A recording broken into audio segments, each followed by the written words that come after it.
congolaise au Canada, Montréal, à Ottawa, à Toronto, à Winnipeg, ainsi de suite,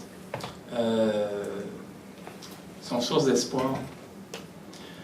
À l'occasion de la défense du livre Noir Canada, qu'il a été question tout à l'heure, où il s'est agi pour moi comme auteur, et pour mes deux recherchistes, Delphine Abadi et William Sachet, ainsi que pour mon éditeur, de faire connaître les conséquences de la présence controversée, voire tragique, des sociétés minières canadiennes en Afrique, et en particulier au Congo-Kinshasa. Les communautés congolaises du Canada, les associations de la communauté congolaise du Canada, ont été les seules, en étant constituées comme telles, à soutenir notre combat pour faire connaître cet enjeu. Et ça a été pour nous une série de moments qui étaient exemplaires en termes de courage, pour des raisons qui ont été rappelées, parce qu'on sait que ce n'est pas gratuitement qu'on se mobilise politiquement quand on est Congolais, où que ce soit dans le monde. Surtout quand c'est sous une forme constituée, comme celle-ci. Depuis lors, j'ai eu l'occasion de traiter de beaucoup d'enjeux. C'est un petit peu par la force des choses que j'ai été amené à parler de la question minière. Le livre Noir Canada était l'occasion de montrer que la plupart des sociétés minières mondiales sont canadiennes, bien que les actifs ne soient pas toujours canadiens, c'est-à-dire les capitaux qui sont en cause, et bien que les sites d'exploitation et les sites d'exploration miniers concernés par les sociétés dites canadiennes ne sont pas le plus souvent au Canada, mais ailleurs dans le monde.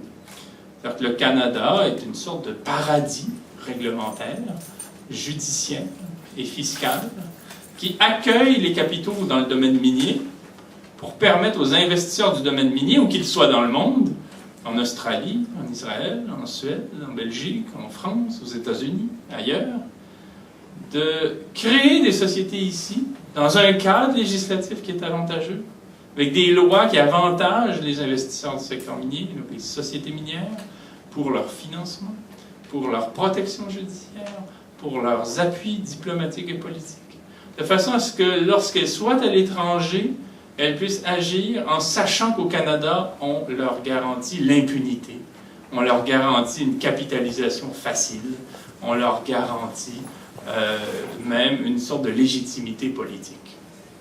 Et ce type d'exemple-là, de ce qu'était le Canada alors, a motivé une réflexion plus large sur ce que j'ai appelé les législations de complaisance, dont font partie aussi les paradis fiscaux. Et c'est ce qui est en cause ici.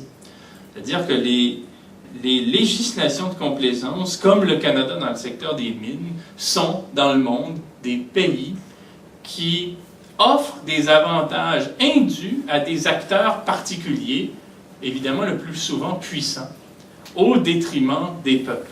Au fond, ce sont des États pervertis, des États qui mènent des opérations, des États qui en fait permettent des opérations, permettent un encadrement qui est contraire à ce qu'on attend d'un État en théorie. Je vais revenir sur le Canada, mais pour commencer, je voudrais définir ce qu'est une législation de complaisance, aussi pour faire comprendre, parce que souvent quand on vient d'Afrique, d'Amérique latine, d'Asie, voire d'Europe de l'Est, on se fait dire « Ah, mais vous êtes dans des parties du monde où les choses vont mal. Vous êtes dans des parties du monde où il faut vous aider. Vous êtes dans des parties du monde où il faut qu'on envoie des experts en gouvernance vous expliquer comment on fait tourner ça à un État, parce que vous n'êtes pas capable. Nous, on va vous montrer comment. » Dans ces discours auxquels on s'est habitué.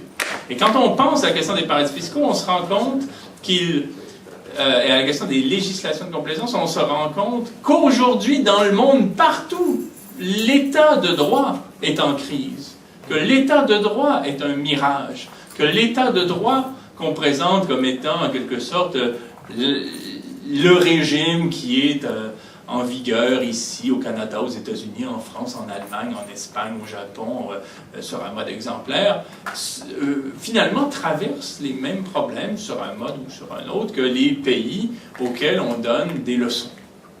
Et qu'il y a beaucoup à redire sur la façon qu'a le Canada de penser la démocratie par rapport au Congo, même si c'est pour des raisons parfois un peu différentes, un peu décalées, un peu plus, puis parfois un petit peu plus dissimulées. Mais revenons à la question d'une législation de complaisance. Moi, je vous ai dit, le Canada, c'est une législation de complaisance dans le domaine des mines. Prenons la question pour le grand bout. Définissons ce qu'est une législation de complaisance et voyons où se situe le Canada dans tout ça. Une législation de complaisance, c'est d'abord et avant tout un pays, quand il s'agit des paradis fiscaux, par exemple, où il y a un taux d'imposition nul ou quasi nul sur le revenu de particuliers nantis. Des grandes entreprises, des grands détenteurs de fortune, des millionnaires, des milliardaires. Et pour vous situer, là, quand je dis législation de complaisance, c'est une grande catégorie d'États qui pose problème à la démocratie.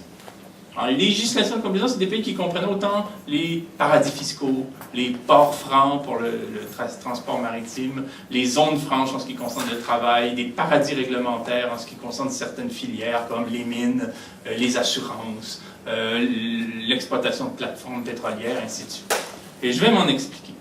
Mais pour commencer, disons qu'une législation de complaisance, et surtout les paradis fiscaux, ce sont des législations où il n'y a pas d'impôt sur le revenu des entreprises. Vous êtes à Montréal, vous menez des opérations, vous gérez une entreprise. À la fin de l'année, votre entreprise a des bénéfices, donc elle paie des impôts. Si vous transférez vos actifs dans une entité des Bahamas, cette même entreprise-là, qui transférera ses actifs dans les caisses de sa filiale des Bahamas, ne paiera pas d'impôts.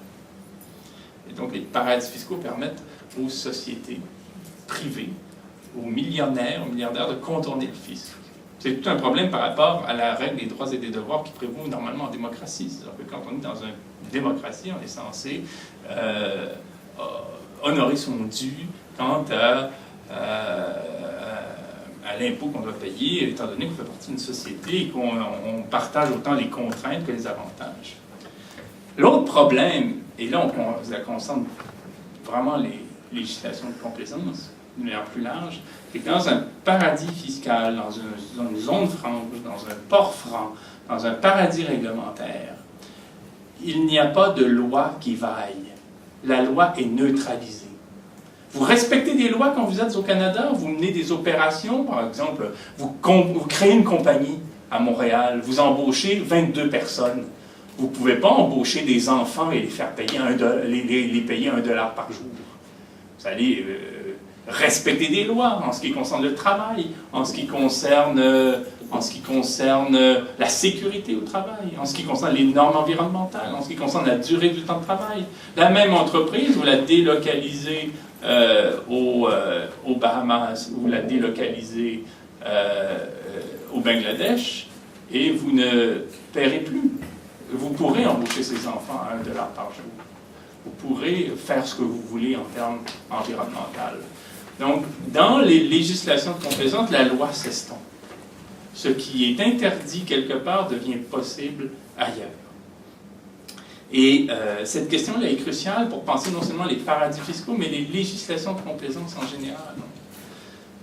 Les législations de complaisance, vous les connaissez sans doute intuitivement. Quand je dis législation de complaisance, je vais vous en nommer quelques-uns, mais je suis certain que vous surgissent en tête spontanément. C'est la Suisse, c'est le Luxembourg, c'est les Bahamas, c'est les Bermudes, les îles Vierges britanniques, le Belize, le Libéria, le Liechtenstein, le Singapour, les îles Marshall. C'est 90 pays, en gros, dans le monde, 90 législations qui existent pour permettre à des acteurs puissants qui vivent en société quelque part de se soustraire à la règle des droits et des devoirs qui prévaut dans cette société-là pour éviter de faire face à leurs obligations sociales, légales et morales.